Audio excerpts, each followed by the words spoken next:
આજ રોજ આમ આદમી પાર્ટી સુરત શહેર સંગઠન દ્વારા અમે સૌ મિની બજાર ખાતે ભેગા થયા છીએ અને ચેતરભાઈ વસાવાના સમર્થનમાં આજે ભેગા થયા છીએ।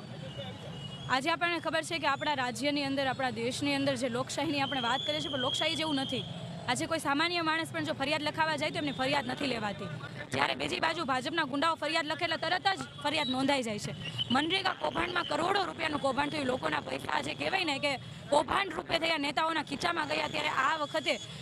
ચેતરભાઈ વસાવા જે ધારાસભ્ય છે એમણે આ મનરેગા કૌભાંડ ખુલ્લું પાડ્યું, તો એમને એન કેન પ્રકારે એમનો અવાજ દબાવી દેવા માટે ચેતરભાઈ ઉપર ખોટી ફરિયાદો કરીને એમને જેલમાં રાખવામાં આવ્યા છે। એટલે અમે ભાજપના શાસકોને, તમામ લોકોને એટલું જ કહેવા માંગીએ છીએ કે તમે કદાચ કોઈ પણ પ્રકારના તમે અમારા અવાજ દબાવો, જોર હુકુમી જે અંગ્રેજોએ જે કર્યું હતું, આજે તમે પણ એ જ રસ્તે ચાલી રહ્યા છો, પરંતુ ગુજરાતની જનતા ક્યારેય માફ નહીં કરે। અને અમને ગુજરાતની જનતા ઉપર વિશ્વાસ છે ને એ લોકોનો એટલો સાથ સહકાર છે કે અત્યારે અમે જે અવાજ અને જે તાકાતથી અવાજ ઉઠાવીએ છીએ